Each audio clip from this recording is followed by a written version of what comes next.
All right, here we go. Thank you. No problem. And thank you, Tracy. Very inspirational. Not just trying to apply to my everyday for sure. Any other takeaways from the keynotes, guys? And if you want to unmute yourself to share out loud, you're totally welcome to do that.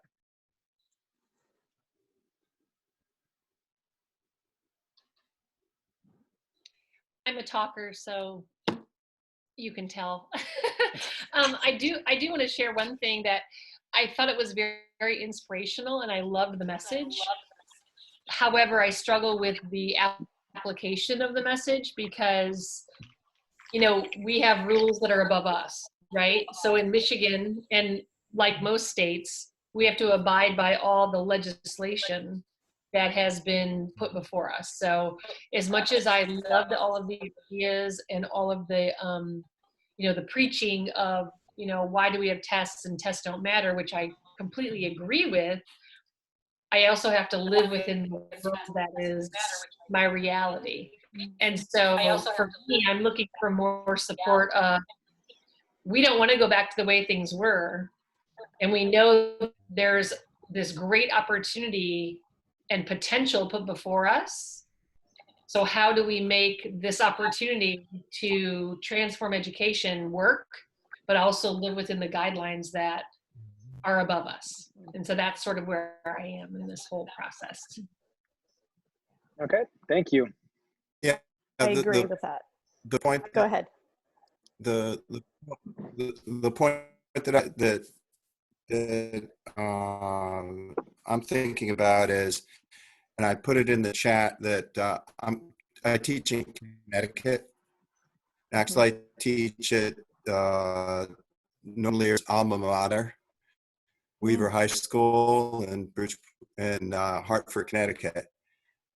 So being a media teacher and coming from a career in media where we amplified voice, that's what we did. We built careers in amplified voice. What I'm saying is that there's great potential.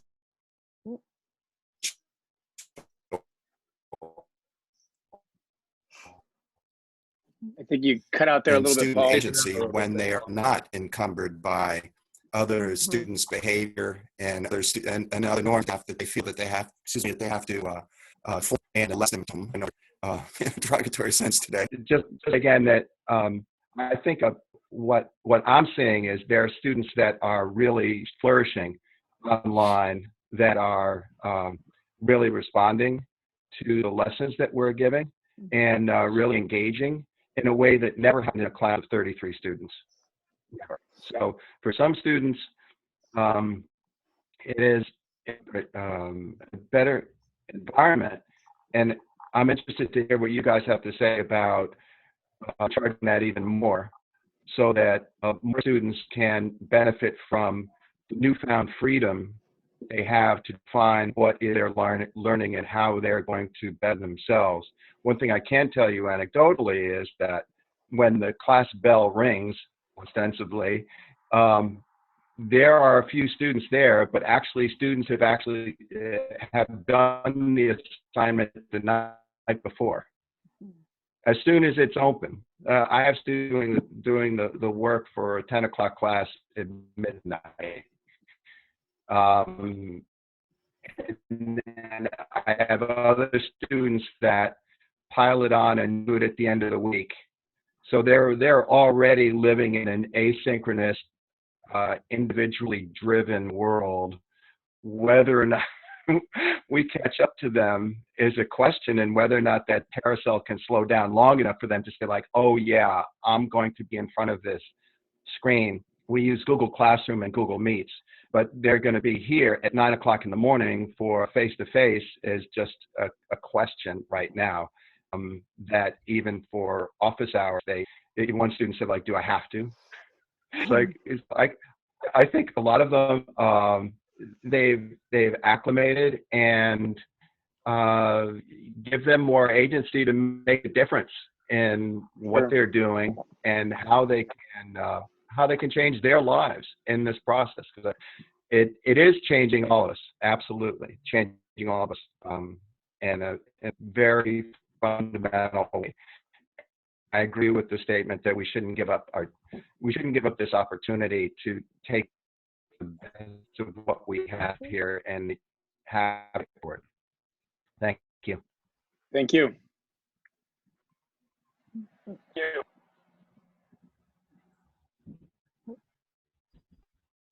I see some of you guys are posting it in the chat. Thank you, Roxanne. Thank you, John.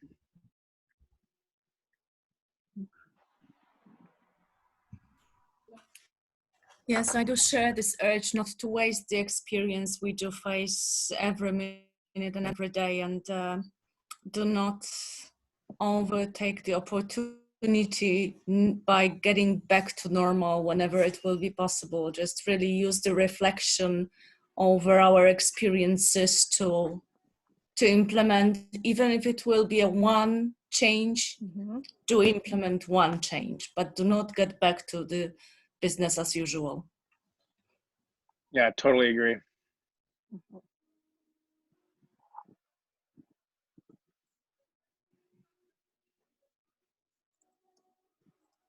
Leave it open for a little more for everybody else wants to share. I'll say something if there's time. Something I took out from the speakers before was this humanity of others and learning. So the idea that education and being at school isn't all about academics. It's about relationships. It's about communication. It's about working with others and cooperation and realizing that we're in this humanity, we're in this world all together, and we have to treat each other with a certain amount of empathy and respect. And I feel like being away from my students, that's what I've noticed the most, is like how much they miss the validation of being at school and getting to show their worth in some way. And I feel like with like the Zoom meetings I've had with my students and just responding to all of their work I've seen gives them some more ability to feel like they are connected to other students and their teachers. And that's so important. And I feel like moving forward, we need to realize that that needs to be more of the focus of school, is empathy and communication and cooperation. And that's what I took away from it.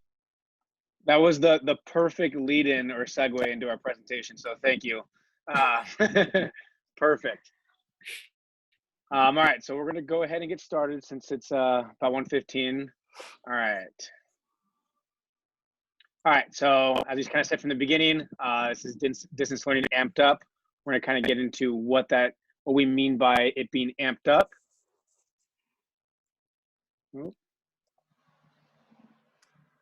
All right, so this is me.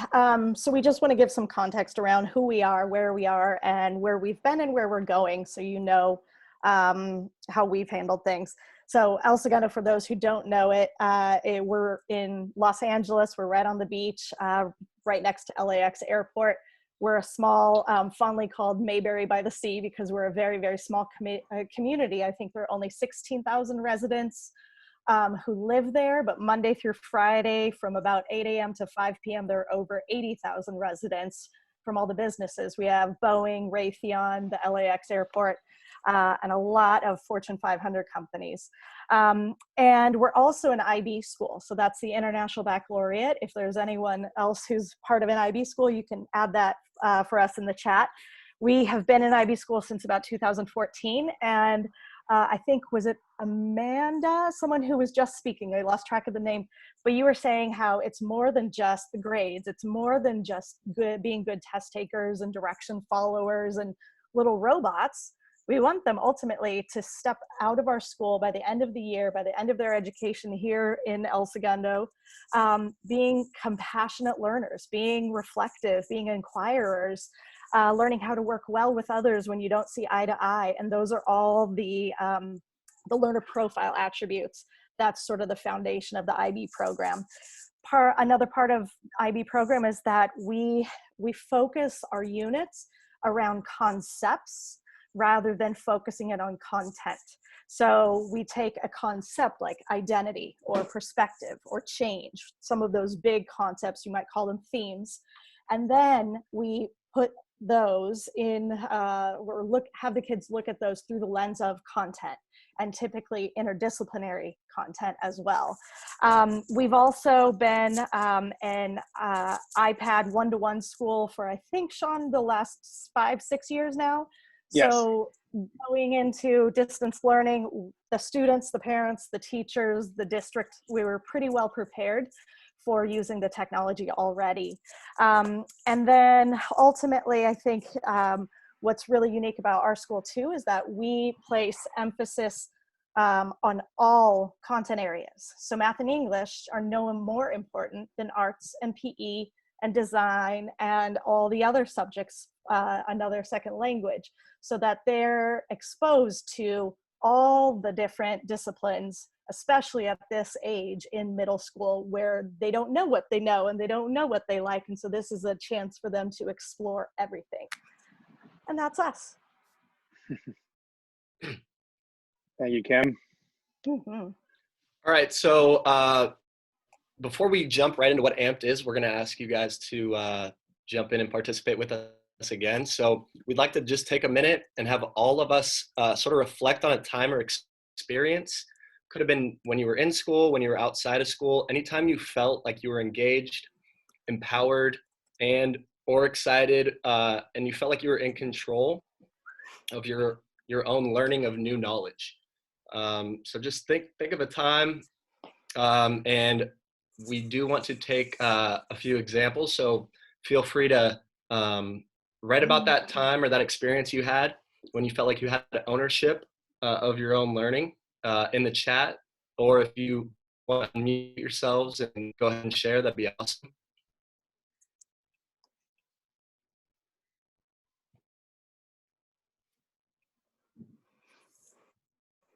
Yeah,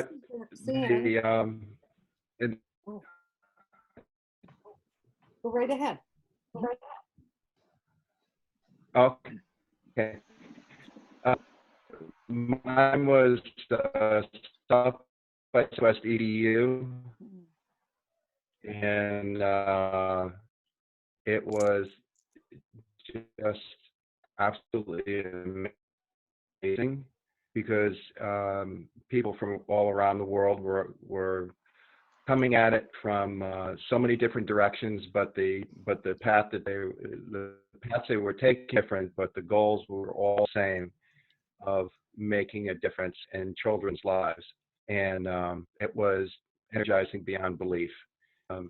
Just running from session to session, meeting people from all over the world, engaging with them, finding out what challenges they had, how they wanted to, the solutions, particularly because it's a solutions-based conference, the solutions that they had come up with and the results that they had, and what their next steps, and meeting with people who were like startups, and just having their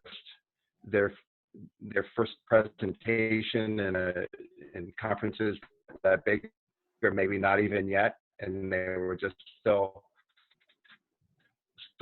working the kinks out on the sideline, and getting a chance to hear their thinking and see their plans and work with them subsequently to the conference. So that was, I wish that could be what school is for the kids.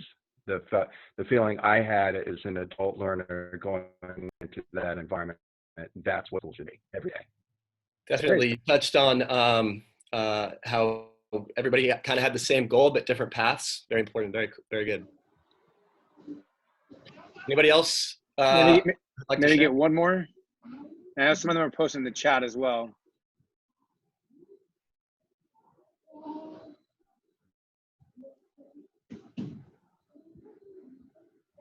I'll just chime in too. It's interesting because most people are going towards an educational experience.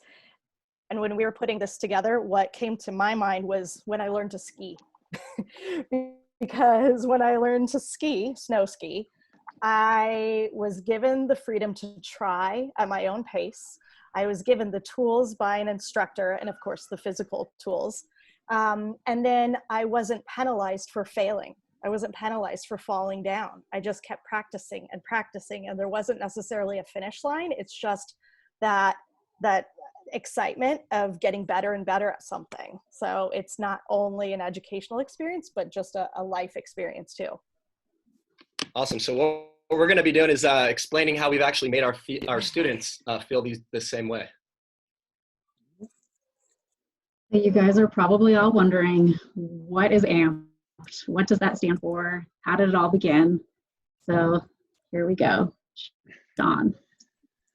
All right, so amped learning is our approach to teaching and learning that embraces or capitalizes on the key drivers of motivation or learner motivation.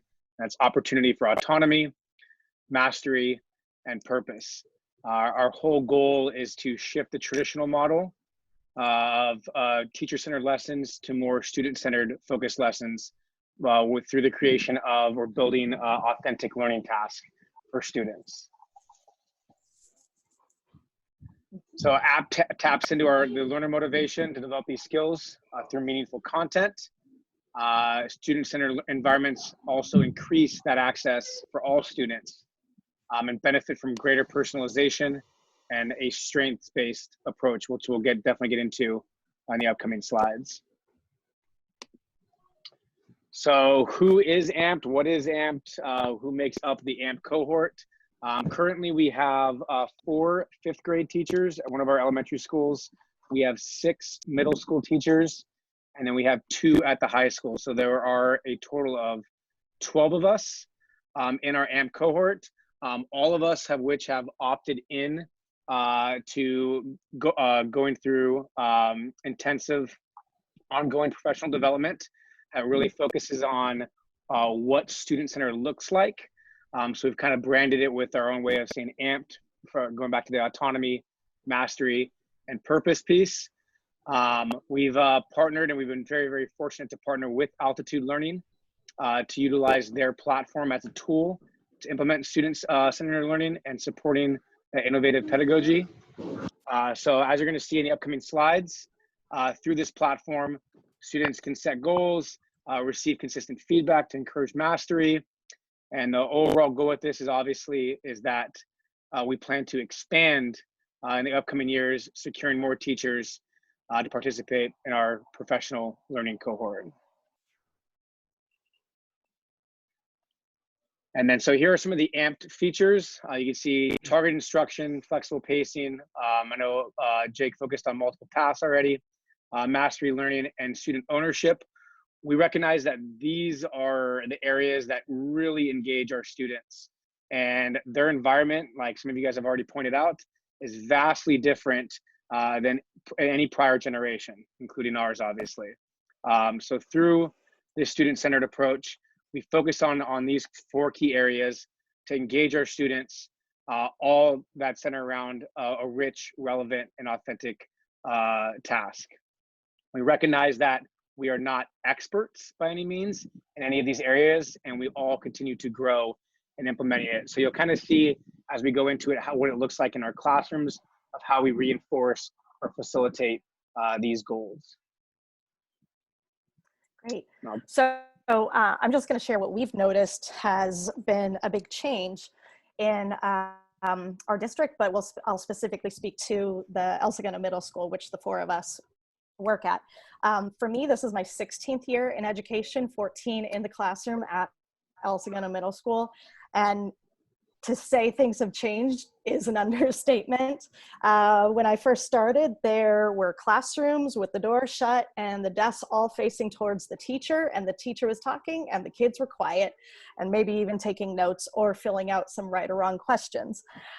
They were all moving at the same pace at the same time, whether they got it or not. Years later, we then worked very hard to become an IB school. That was in 2014. And that allowed us to kind of pave the way for where we are today. So IB really allows for more, or encourages more authentic assessments, which I think one of the keynote speakers was speaking about earlier. It's the holistic approach. So there is much more collaborative learning. There's goal setting, and so forth. And all of this kind of led us to where we were a couple of years ago or so, where we thought, we're doing a great job as an IB school, but there's still a path ahead of us. And our kids, our students are just ripe for growing and being challenged, and they're eager for it. So that's how we ended up kind of taking this approach to teaching and learning, which is where we are with AMPed. And so now, as Sean was just mentioning, there's quite a variety of how education looks and feels for students and for teachers. We've had a lot of teachers that have taken huge risks. You're looking at 4 of them, and we're learning along with them. So we're happy to be here. And we're going to get into, each of us, how it looks in our classrooms. So Carley, I think you are up next. I am. So one of the things that I focus on in my math classroom is targeting my instruction. So the way that I do this is, after introducing a skill in math, I do a formative assessment to check for student understanding. And in the classroom, I like to use a simple Post-it note. So every kid gets a Post-it, and students quickly complete a problem. They put their Post-it up onto a whiteboard, and I can see the responses at a glance and group them by common misconceptions. And the picture that you're looking at right now is another way that I do formative assessment, which is using the quiz feature. This is in Altitude Learning, which is a platform that we use. And I can quickly create a quiz based on a Common Core objective, and the students are able to get immediate feedback. And so that way I can see where they're at on a specific skill and use that to direct their practice and create goals. Next slide. Thanks. So goal setting, after they get their feedback, students create their goals. They could be an academic goal, which you can see the one at the top is an academic goal, or some sort of habits for success goal, which is the one at the bottom. The habits for success could be something like grit, growth mindset, optimism, self-control, zest. They describe their goal and their plan to achieve it, and they choose to monitor their goals at specific time intervals. So they can choose like a weekly or monthly interval. And as the teacher, we make comments on and mark their goals as being met. The goal setting is a really great communication tool for parents, and they see what their child is working on and can help monitor the goals. And the student created goals are also a really positive way to start out parent conferences. Next slide.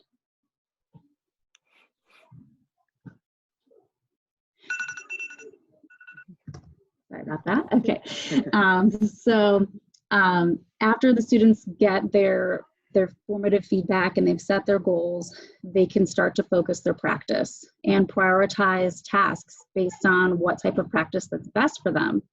So at the beginning of the year, we have students identify their strengths and challenges, and this helps them to make better choices with those in mind. And Kim is going to talk more about that after I'm done talking. So we offer a variety of practice options and choices. This gives the students autonomy in their learning, which makes their practice more purposeful. And that's one of the main differences that I've seen in my classes this year, is that the students, when they're practicing, they really find more purpose in why they're doing what they're doing, because they've created the goal, because they've gotten the formative feedback before they've started their practice. Some different types of practice that we offer is small group instruction, one-to-one instruction. They can do gameplay. They can use something like Explain Everything or screen recordings to practice. Even just using paper and pencil and whiteboard practice for students who need a break from their devices, because sometimes the devices that we use, like the iPad, can be a challenge for some students. So taking a break from those can be really helpful for them. Even though we're distance learning, we're still able to provide these choices for students using Zoom. It just looks a little different now. And that's what my picture is on the screen, is like, there's my beautiful classroom, but now, we're adjusting to this new way of life, and this is what it looks like now. And we're still able to offer variety and choice to our students. It's just looking different. And one more slide. Okay, so this is showing you the kind of learning objectives and feedback that we give to our students, and we can easily communicate objectives to them by attaching them to task cards in our Altitude platform. Our school has several different types of objectives, and I'm sure all of your schools have all different objectives like ours do. We have Common Core standards for math, obviously, but then our school district has graduate profile objectives, and then we have our International Baccalaureate approaches to learning skills. And those are just a few of the things that we are supposed to be teaching to our students. We can choose amongst any of these objectives and attach one or more of them to the task cards. And this clearly gives students their objective for what they're doing.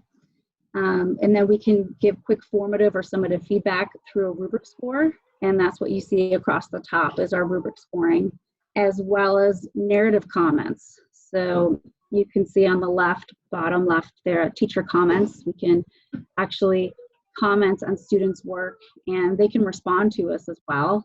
And this allows students to have the chance to resubmit their work and use our comments to improve on what they're doing and resubmit it again. So there's not this finite due date, that they actually have time to make improvements. And then the picture on the bottom right is just showing you that's how you can standard as well as their rubric score right there for the students to see. So it's all organized in one place and really clear objectives and feedback for the student.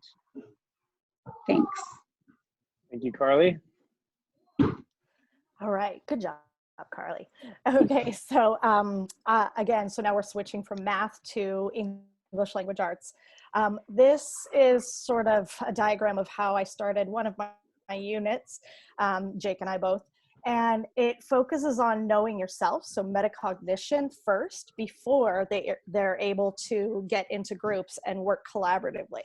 So even though this diagram on the right, the strengths and their challenges, was a hard copy earlier in the year, it could easily be turned into a Google form or something like that to generate feedback very quickly. And so students had to choose, and again, this is for 11-year-olds. So I am very organized, I am not very organized, and it would just go down the list. Jake and I both we looked at some strengths finder surveys that were online out there and kind of modified them to fit our classes, our students. And so with that, then they listed what are their top 3 strengths, what are their top 3 challenge areas, and with the challenges, they set goals. So you're probably familiar with SMART goals. So they made them measurable, achievable, timely goals, and checked in on them, reflected on those goals and how they're working to meet those goals throughout the entire unit. The other reason that we did this for the top 3 strengths and challenges is because when they were able to get in groups, and this was for a research unit, when they were able to get into their groups that they could choose, they had to make sure that they weren't in a small group with people who had all 3 of the same strengths, and they didn't also have all 3 of the same challenges. If you're in a group where you're a leader and everybody else is a leader, no one's going to be heard. And if everyone is disorganized, nothing will be accomplished. So it was to diversify the groups pretty effectively as well. And then the little picture up there on the left is for Zoom. So now if I'm putting them into book clubs or they're choosing their book clubs, we can still hold those small groups. And as Carly said with math, she could pull groups specifically targeting certain skills or standards that students might need a little help with, where other students might be just fine. So there's a wide variety of using this. All right, and Sean, next. All right, so this is actually a screenshot from my page on Altitude. And with the research unit, and students were also given plenty of choice. This was our Ordinary Heroes unit. If you're familiar with the CNN Top 10 Heroes of the Year, we kind of stole that idea. And it's about any individual person having the ability to make a change, make a difference with an issue that they care about. So we had these 11-year-olds picking world issues and problems that they care about, doing research, finding out what regular everyday people are already doing, and then reporting out on that, but then also with the ability to really do it themselves, to really make a difference themselves. So starting out the unit, they needed to basically check in and see where they are, sort of take the temperature of where they are with their ability to research well. So using those, you know, verifying your sources, you know, checking who the authors are, when it was posted, all of those things. And so we gave them different pathways or different ways to move forward in this unit. So we created a quiz that basically addressed the key skills that we want to make sure in place before they move forward in their own actual research. So they had a choice. It was kind of a choose your own adventure. So they could first just jump right in, take the quiz, see how they did, or they could choose to go in and select some websites that we had already gathered for them, websites, videos, all on researching skills, gather all of that information, and then take the quiz again. And then over here, you can see that it's based on how many they missed, what they would do next. So if they didn't miss any questions, they're ready to move forward to the next phase of this unit. And then if they missed one or missed two, well, they have some work to do a little, they kind of go back and look a little bit more, take more notes, get clarification, and I might even meet with them in small groups. Now I would do Zoom. But basically, this is all moving forward at your own pace when you're ready and you have demonstrated that you have mastered these skills. And that's kind of it. And that's how we get started in this unit. So, but I'm happy to answer more questions later on if you have any. Thanks. All right. Thank you, Kim. All right, so facilitating student choice. So what does it mean to facilitate student choice? Facilitating choice, in my mind, sounds pretty crazy the first time you hear it, but really, to me, it just means being able to provide options for students. So the idea of students identifying their strengths, which was brought up a little bit earlier by Kim, and providing choice is really just an extension of that. Students using their strength and choosing different paths, essentially, to be able to show their learning. So as educators, we kind of take on the role of facilitator, providing students with options where they can use their individual strengths to build on and essentially grow their own learning. Next slide, please. So kind of comparing styles here, encouraging student ownership. So I took the liberty of providing a couple images of what my classroom may have looked like with a sort of a teacher-centered approach in that left picture there, and what it might look like when there's more of a student-centered approach in that picture on the right, and providing students with choice. So when it's more of a teacher-centered approach, students obviously look sort of bored, I guess you could say, but that's probably because I was giving all of my students the same type of writing prompt. I'd provide the same type of pacing, essentially, for every student throughout the unit, and probably was expecting every student to move on to our next steps without showing that they understood what we did the day before. So on the right, with more of that student-centered approach, kids are actively engaged in a learning path that they feel they understand and can grow in. They have the freedom to take their time in developing competency in certain areas of whatever we're learning, and can really like move on at their own pace. So students who may take a little bit extra time are able to, don't feel like they're lagging, essentially. And those students who really get it and they understand it, they can move on. And in that picture there, that was a little virtual reality station for my 8th graders.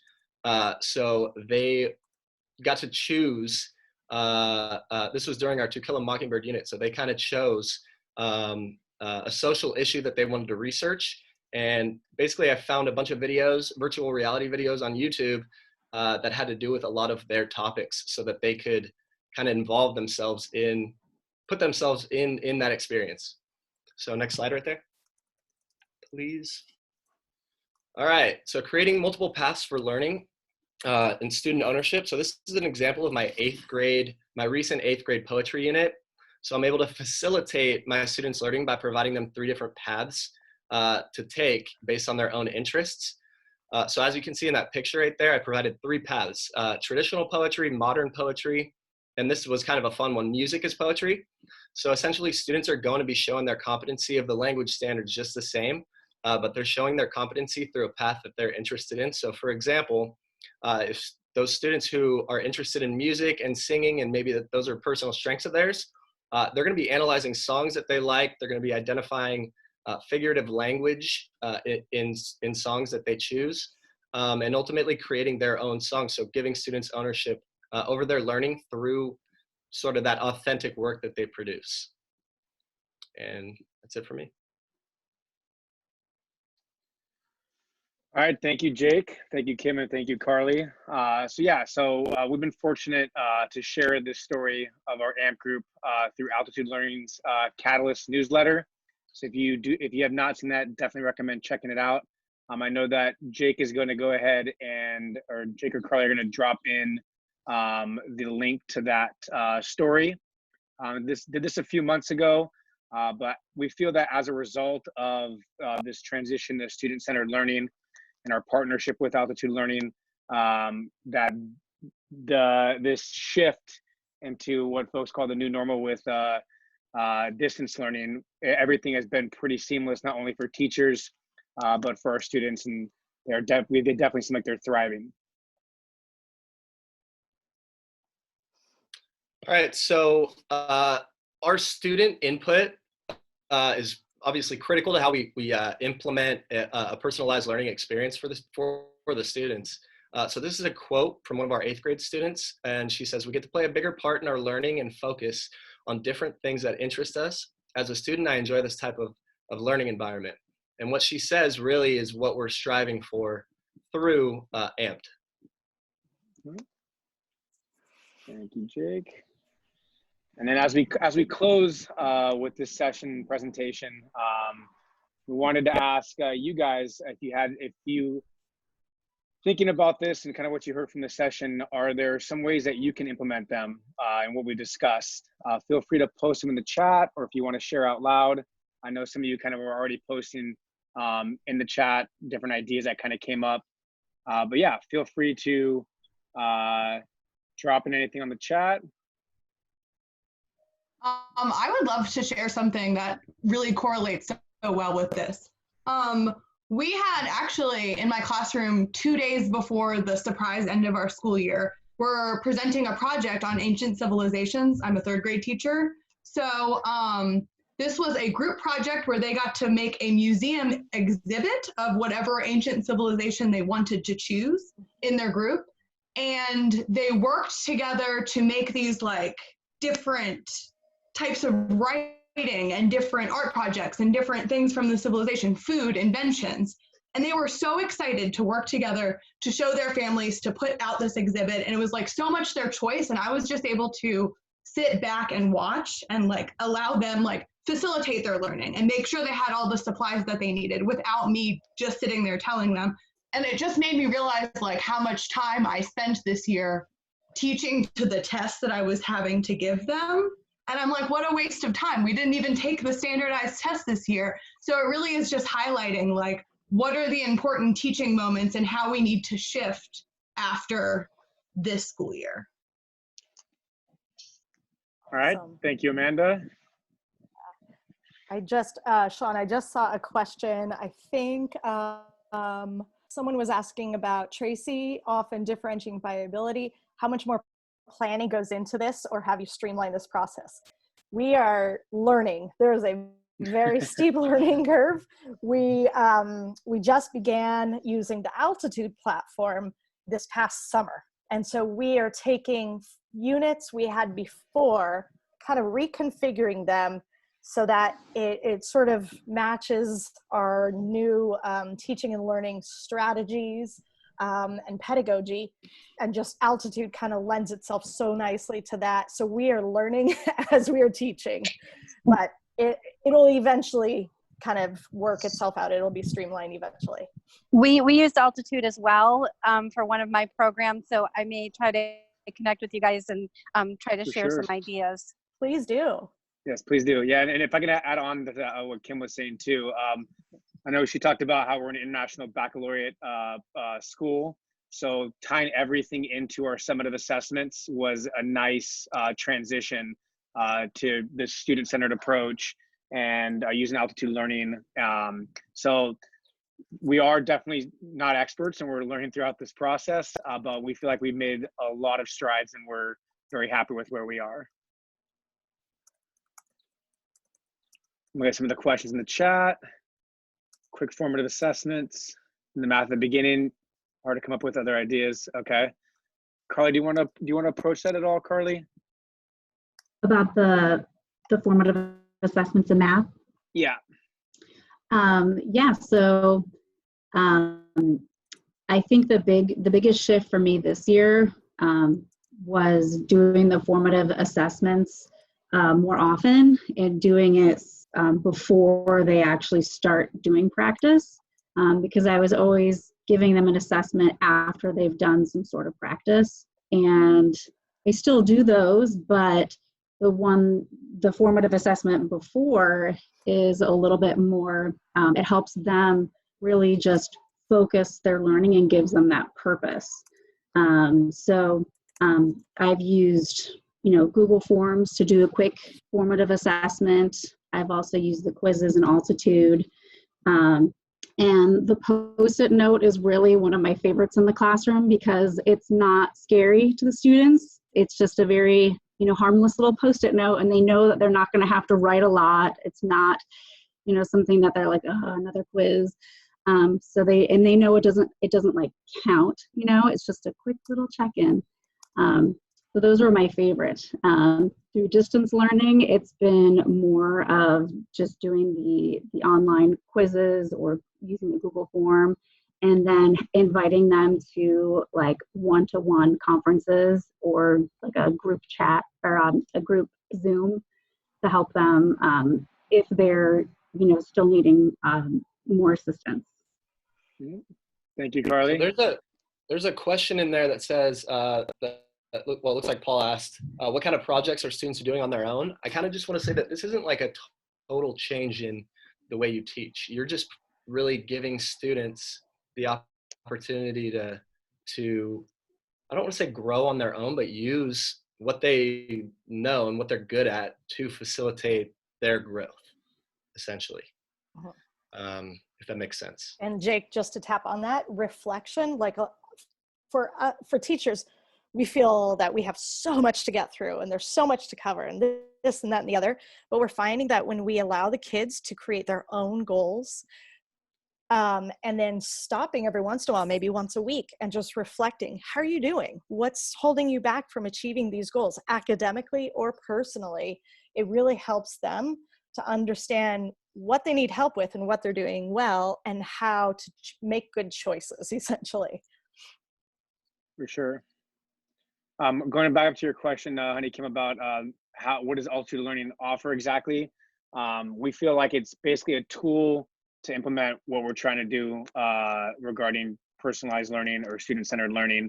The professional development program, or our PD plan with it, was kind of developed based on the needs of teachers and the support areas that we really wanted to kind of hit within what we were implementing in our classrooms. Mm-hmm. Any suggestions on sharing with, I'm looking at Tracy's question. Any suggestions to share with my teaching staff to help them with the shift in teaching? And I think Kim, you probably already mentioned this. Focus on one area that you want to really, really, really be successful with. Mm-hmm. I know we created those different ideas regarding target instruction, mastery learning, all this stuff. Diving into it, there's no way to become a master at all of them. So if you can pick one area, and I know Kim, you mentioned this in the chat about student choice, mm-hmm. anything like that can go a long way in terms of transforming student learning. Right. Mm-hmm. It's with choice also, it's just that idea of, does the demonstration of mastery learning from the students have to look the same for everyone? Yeah. Does it have to be where they hold their paper this way, not this way, and it's exactly this size, and that's just creating, that's cookie cutter, right? And instead, allowing them to choose and them to set forth, I'm going to demonstrate my learning of whatever skill or standard in this way. So it's that we all have that ability to show and demonstrate in learning and mastery in unique ways. So it's tapping into their talents, their interests, and their skills that way.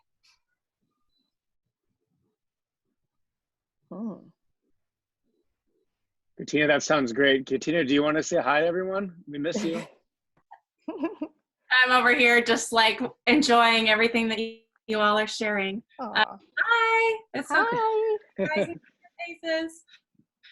I'm actually putting together a little one-pager that we're trying to promote. We'd love to just convene a virtual learning community where we can share best practice, we can talk through challenges, come up with some creative solutions, and then actually check back in and see how it's going and share like what worked well so that we can continue to push these ideas forward. So I'll put the link to the form if anybody is interested. Once I get the one-pager done, then I can email it out and invite people to the meeting. Our first one will be next Wednesday from 1 to 2 Pacific time. Okay, sounds good. Thank you, Katina. I'm gonna go ahead and go to the last slide on here.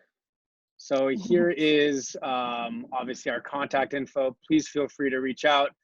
There are some of us that are a little more on it with the Twitter aspect. I am still learning in that area. It's kind of funny being a tech guy. I never really advanced so much on the social media piece, which I need to grow in. But definitely feel free to take a screenshot of this or a picture of it. I know that I think Jake is going to drop in the link to this presentation as well, so you can access it at a later date if you need to. But yeah, definitely don't be shy. Feel free to reach out. We're happy to kind of work with you, whether it's how we got this started with our AMP group, or how Carley and Jake and Kim kind of focused on how they implement these personalized learning or student-centered components in their math and ELA classes.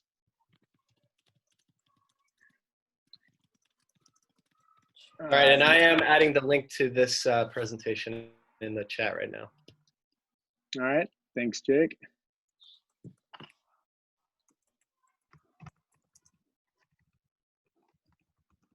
Thank you, Faye, for the KDP University for PD. Definitely check it out.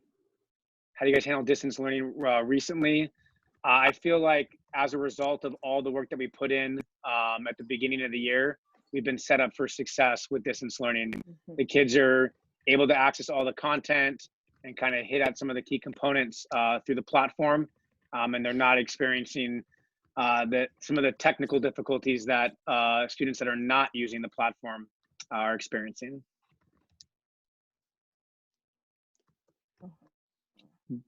Demographics and class sizes. Anybody want to hit on that really quick? What was that? What do we have? No, most of our classes are somewhere between 33 and 36 students per class. We have 6 different sections because the kids have 8 different class periods. So it's a lot. It's definitely a lot. You know, I described our city, our location a little bit earlier, but I think it's mostly kind of a middle, upper class. Some families that are working for Chevron and others that are working for Boeing and all sorts of everything in between. But most of them are pretty tech savvy to begin with, thanks to our amazing elementary schools setting them up for us. For sure.